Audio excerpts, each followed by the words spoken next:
Ganito ang field trip sa Europe, guys. So right now, guys, we're here at Porsche Experience Center in Hockenheim Ring. yes, sir. And this is day 4 of our Euro trip. Day 1 of G Days. Let's go.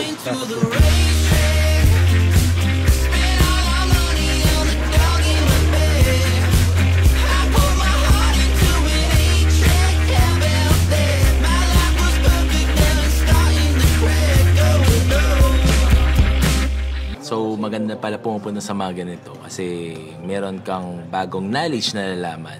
And yung mga diskarte nila na minsan nagwo-work sa bansa natin, minsan sa bansa nila, yung nagwo-work. So kanya-kanyang culture, kanya-kanyang market.